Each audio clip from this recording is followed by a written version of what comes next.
बेटे बहू के बच्चा होने पर रेखा जी और वीरेंद्र जी अपने गांव से शहर आए थे। वह अपने पोते को देख देख कर निहाल हुए जा रहे थे। जैसे ही रेखा जी ने अपने पोते को लेने के लिए हाथ आगे बढ़ाया, उनकी बहू ने यह कहकर छूने से मना कर दिया कि आपके हाथों में बहुत कीटाणु लगे हैं, हाथों को सैनिटाइज करके तभी मेरे बेटे को छूना। यह सुनकर रेखा जी और वीरेंद्र जी को बहुत बुरा लगा, लेकिन फिर भी वह कुछ दिनों तक अपने पोते और बहू की देखभाल के लिए वहीं पर रह रहे हैं। बहू का व्यवहार उनके प्रति अच्छा नहीं था। वह अक्सर उन्हें अपने बेटे को छूने ही नहीं देती थी। कुल मिलाकर वह यही चाहती थी कि रेखा जी, वीरेंद्र जी उसके बच्चे को ना ही छुए। लगभग 2 महीने रहकर वह अपने गांव चले आए। तब से वह अपने बेटे और बहू के पास नहीं गए, केवल वीडियो कॉलिंग पर ही अपने पोते को देखकर खुश हो जाया करते थे। अब उनका पोता 1 साल का होने वाला था, इसलिए उनके बेटे और बहू अपने बेटे का जन्मदिन बहुत धूमधाम से मनाना चाहते थे, इसलिए वह सारी तैयारी कर रहे थे। वह सभी रिश्तेदारों को, आज पड़ोस के लोगों को और अपने माँ बाप को भी फ़ोन करके बुलाते हैं। आज वही दिन था। चांदी के कड़े को उलट पलट कर देखने के बाद प्राची की माँ अपनी समधन से मुंह बनाते हुए कहती है, यह क्या समधन जी, चांदी के कड़े लेकर आई हो? समधी जी सरकारी नौकरी करते हैं। मुझे तो लगा था अपने पोते के लिए कम से कम सोने की चैन जरूर लेकर आएंगी, लेकिन यह क्या, आप तो चांदी के कड़े लेकर आ गईं। प्राची की माँ शीतल जी के इतना बोलते ही सभी लोग रेखा जी की तरफ देखने लगते हैं और रेखा जी के हाथ में अपने पोते के लिए जो कड़े हैं, सभी लोग अपने अपने हाथों में लेकर देखने लगे हैं। सभी लोग बातें बनाने लगे हैं, देखो हल्के कड़े लेकर आई हैं रेखा जी। उन्हें यह भी नहीं लगा कि अपने पोते के पहले जन्मदिन पर आ रही हैं, तो कम से कम कुछ ढंग का ही लेकर चले। सोने से नीचे तो कुछ लेकर ही नहीं आना था, पर चांदी के कड़े लेकर आ गई हैं। सभी लोगों की बातें सुनने के बाद प्राची का गुस्सा 7वें आसमान पर चढ़ गया। दरअसल 1 महीने पहले रेखा जी के पास उनके बेटे बहू का फ़ोन आया था और उन्होंने रेखा जी से बहुत आग्रह किया था कि माँ, हम अपने बेटे वंश का पहला जन्मदिन बहुत धूमधाम से मना रहे हैं। सभी रिश्तेदारों को बुलाया है, आप लोगों को भी आना है। अपने बेटे बहू के इधर जाने की बात से ही रेखा जी का मन खट्टा हो जाता है। पिछली बार की उनकी यादें कुछ अच्छी नहीं थी, इसलिए वह अपने बेटे से यह कहते हुए मना करने की कोशिश करती हैं कि बेटा, तुम्हें तो पता है तुम्हारे पिता जी की तबीयत पहले ही ठीक नहीं रहती है। गांव से मुंबई तक का सफ़र तय करेंगे तो बीमार ना पड़ जाएं, यही डर लगता है। कुछ दिन पहले ही उनको हाथ में चोट लग गई थी। बुढ़ापे के शरीर में चोट ठीक होने में बहुत समय लगता है, अभी तक ठीक नहीं हुई है। यह क्या माँ, मैं आपको इधर आने के लिए कह रहा हूँ और आप अपनी बातें बनाने लगती हैं। आपका उधर कुछ न कुछ चलता ही रहता है। हमने तुम्हारी यह राम कथा सुनने के लिए फ़ोन नहीं किया है, शुभ शुभ काम के लिए बुलाया है, तो शुभ शुभ बातें ही किया करें। यह फालतू की बातें हमें फ़ोन पर मत सुनाया करो। कपिल की बातें सुनकर रेखा जी कुछ पल के लिए चुप हो जाती हैं। कपिल कहता है, क्या हुआ, अब चुप क्यों हो गई हो, कुछ बोलती क्यों नहीं? रेखा जी कहती हैं, बेटा इतना गुस्सा क्यों कर रहे हो, तुम्हारे पिताजी आएंगे, तुम उनसे बात कर लेना। अपनी माँ की बात सुनकर कपिल फोन रख देता है। अपने बेटे बहू की बातें सुनकर रेखा जी गुमसुम थी।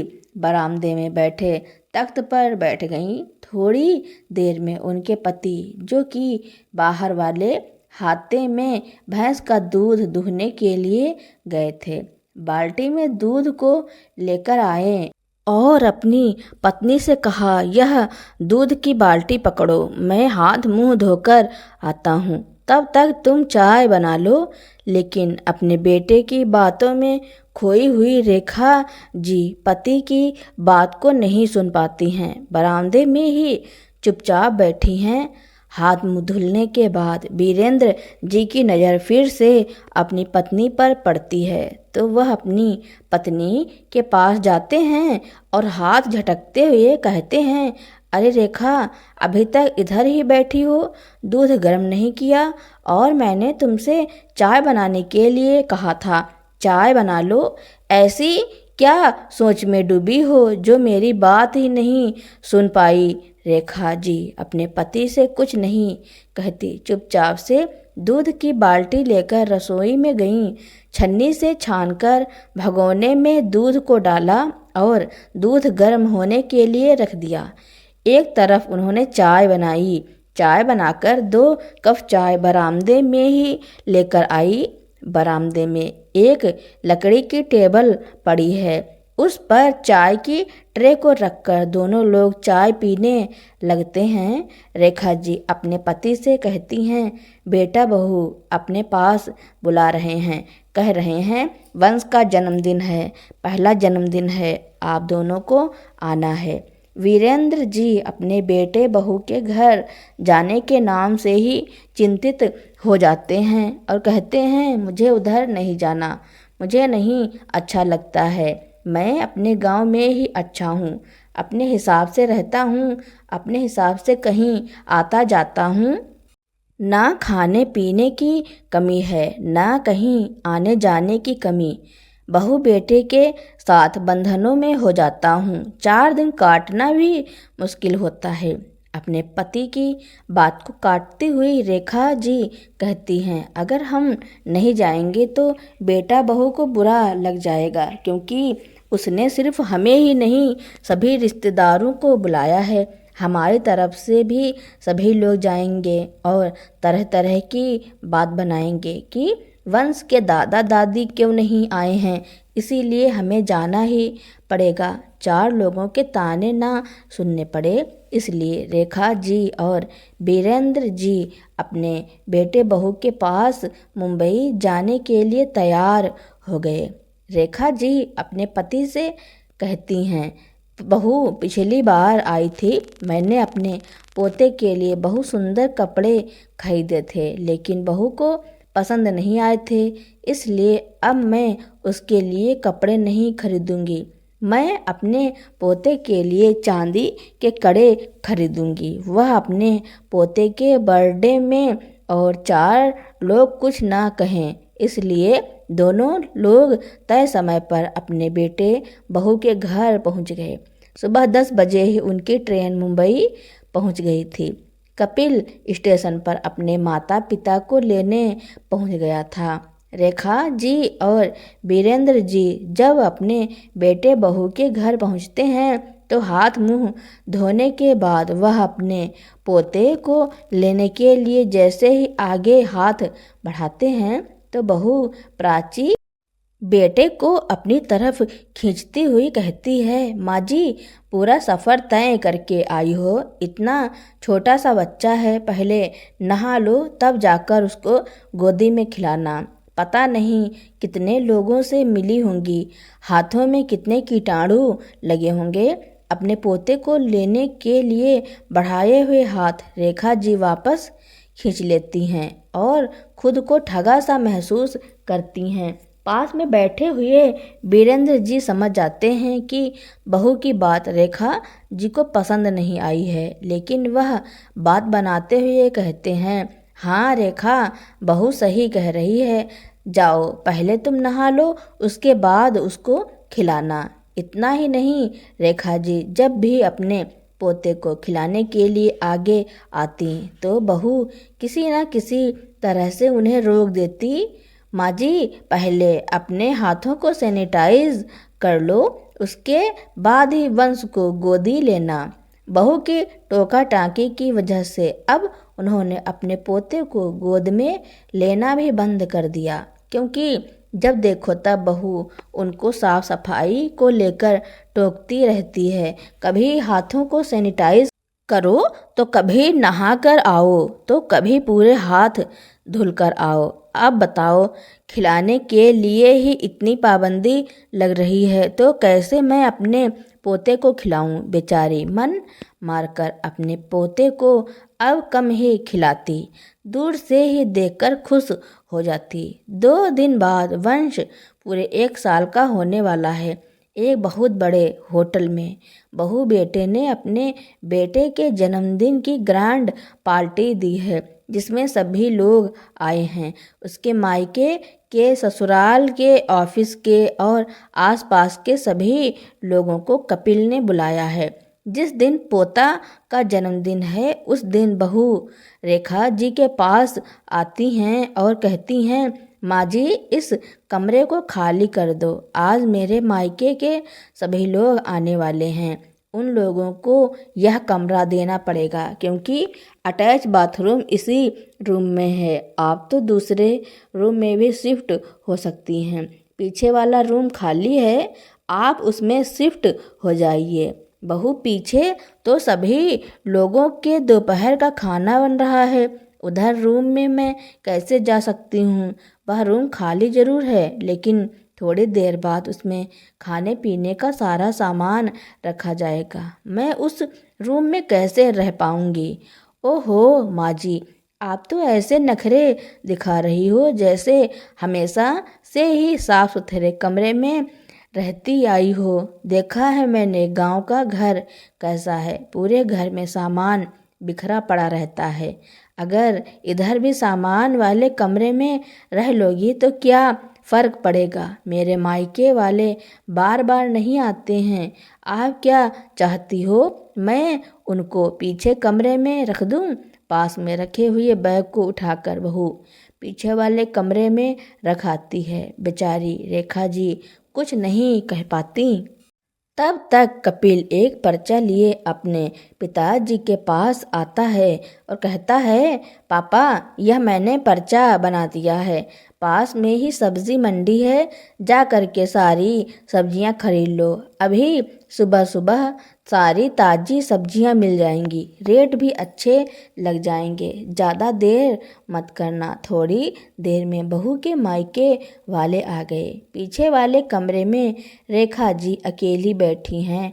ना तो कोई उनसे मिलने के लिए आ रहा है और ना ही खाने पीने के लिए पूछ रहा है। बहुत देर तक अकेली बैठी रहती हैं। अंदर आकर देखती हैं तो खाना बन गया और सभी लोग खाना खा रहे हैं, लेकिन बहू ने रेखा जी को खाने के लिए नहीं बुलाया।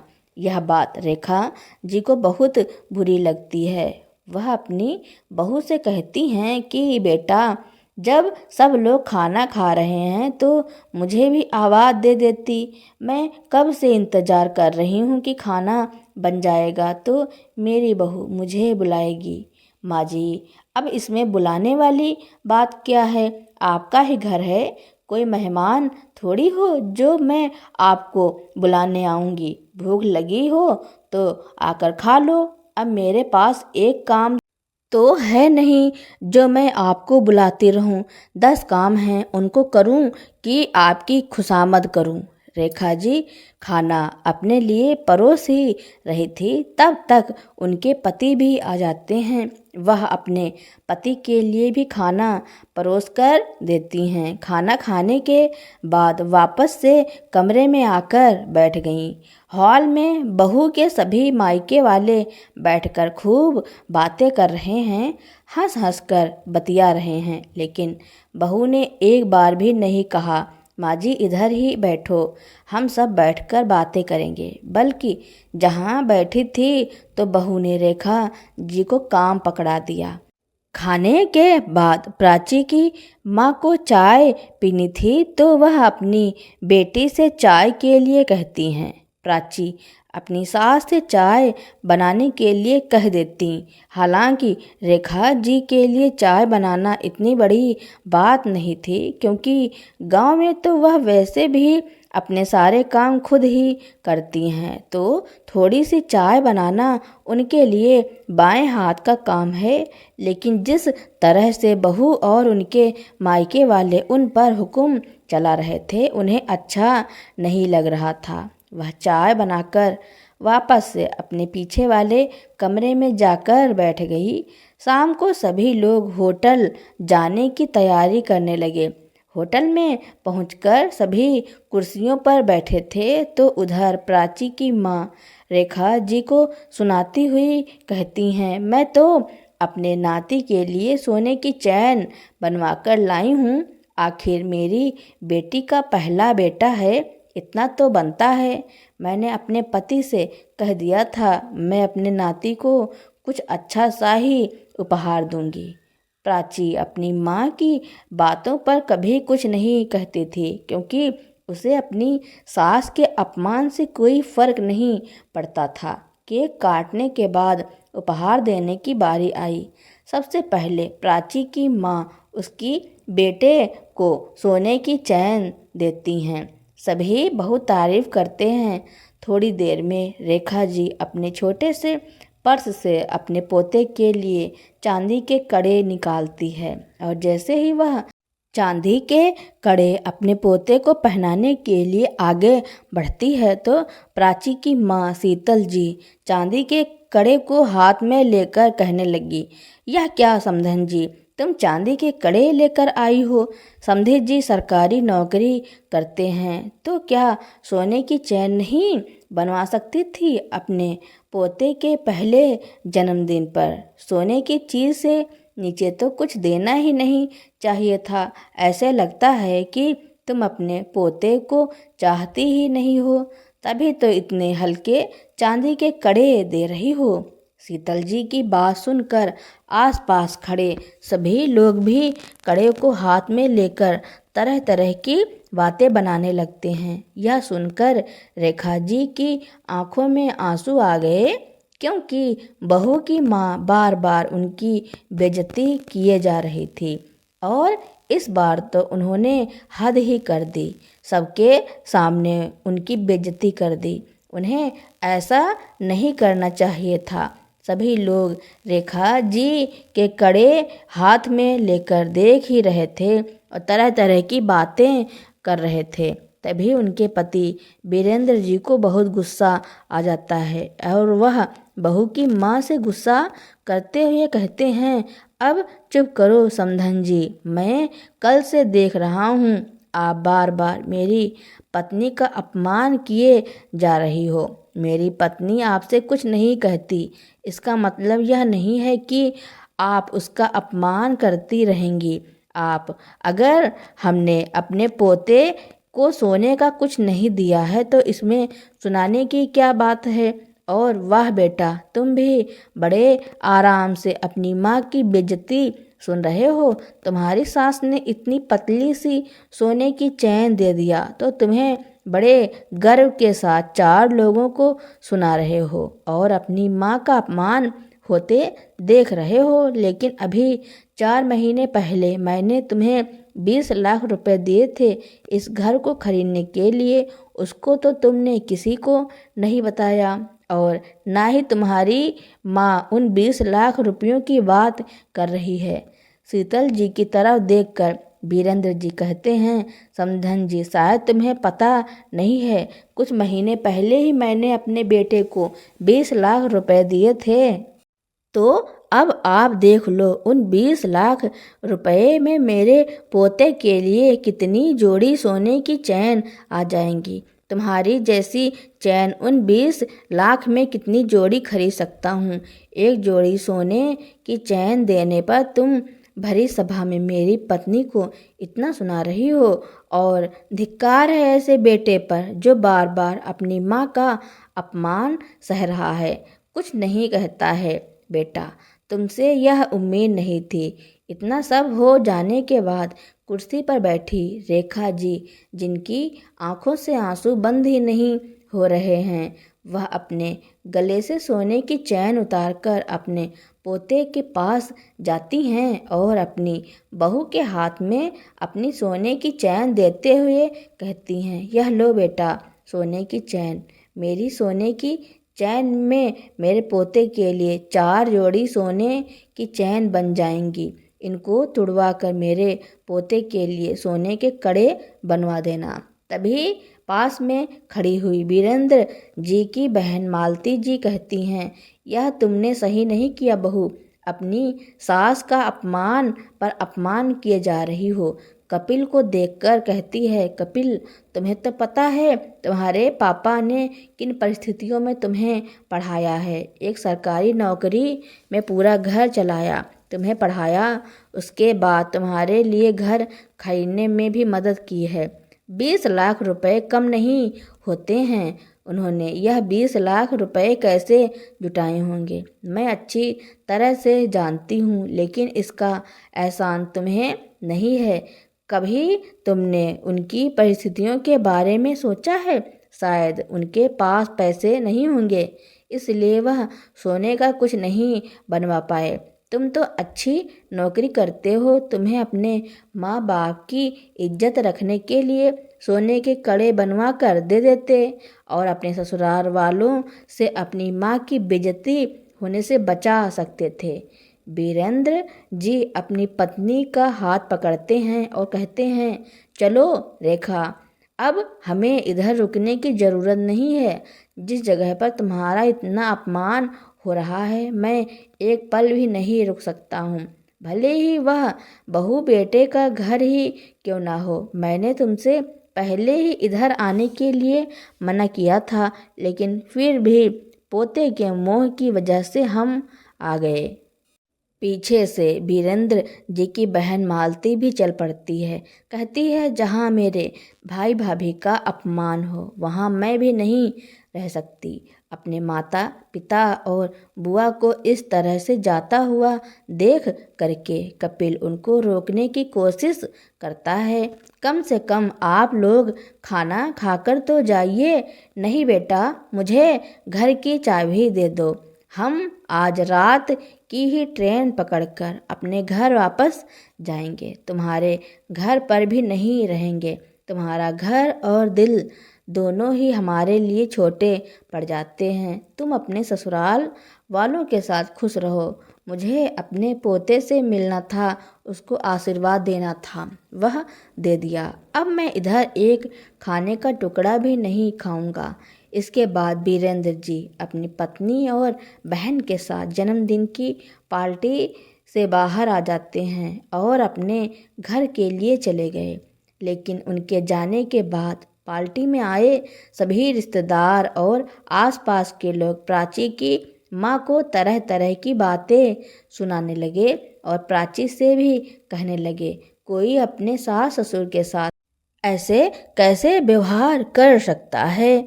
उन्होंने तुम्हारे लिए इतना कुछ किया, इतने सारे पैसे दिए हैं, उनको तो तुमने किसी को नहीं गिनाया ना ही बताया। बेचारी रेखा जी अपने गले की सोने की चैन उतारकर अपने पोते को दे गईं, लेकिन अपनी माँ की हल्की सी सोने के कड़े को सबको बता दिया। तुम्हें अपनी सास ससुर का इस तरह से अपमान नहीं करना चाहिए था। भरी महफिल में कपिल और प्राची लज्जित हो गए।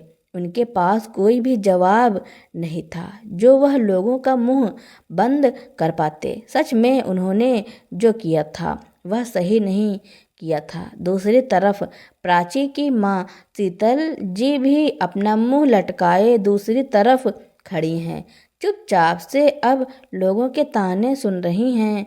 अब कपिल और प्राची को अपनी गलती का एहसास हो रहा था। किसी तरह पार्टी खत्म हुई और वह लोग अपने अपने घर आ गए। अब प्राची और कपिल को लोगों की बातें सुन सुनकर टेंशन हो रही थी कि अब क्या किया जाए। वह अपनी गलती की माफ़ी मांगने के लिए अपने गांव माँ और पिताजी के पास गए हैं। जब वह पहुंचते हैं तब गांव वाले उन्हें ऐसे देखते हैं जैसे कि उन्होंने बहुत बड़ा गुनाह कर दिया हो, क्योंकि गांव के भी कुछ लोग उस पार्टी में शामिल थे। गांव वालों को देखकर नजरें भी शर्म से झुक गई थी। अब वह अपने माँ बाप के पास जाते हैं और उनसे माफ़ी मांगते हैं। कहते हैं कि माँ पापा जी, मुझे माफ़ कर दो, मुझे अपनी गलती का एहसास हो गया है, आइंदा से ऐसी गलती कभी नहीं करूँगा। आप लोग मेरे साथ चलकर शहर में ही रहिए। लेकिन वीरेंद्र जी ने और रेखा जी ने उन्हें माफ़ नहीं किया और कहा कि तुम अपनी दुनिया में खुश रहो और मुझे भी यहाँ खुश रहने दो। इतना कहकर वह वहाँ से चले गए। बेटे और बहू वहीं पर खड़े रह गए। अब उन्हें अपने किए का बड़ा पछतावा था और वह इसी पछतावे के साथ अपने शहर चले गए। अब वीरेंद्र जी और रेखा जी अपनी दुनिया में खुश थे, क्योंकि उन्हें अब अपने बेटे से कोई मतलब नहीं था। वीरेंद्र जी ने एक ऐसा फैसला लिया जिसे सुनकर या जानकर लोगों को आश्चर्य हुआ। उनकी जो भी जमीन जायदाद घर था वह सब उन्होंने ट्रस्ट को दान करने का निश्चय किया।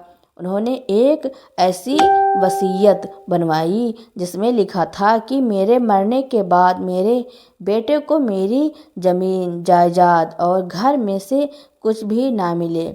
मैं अपनी जमीन और जायदाद सब कुछ एक ट्रस्ट के नाम करता हूँ, जो कि वृद्धाश्रम और अनाथ आश्रम चलाता है।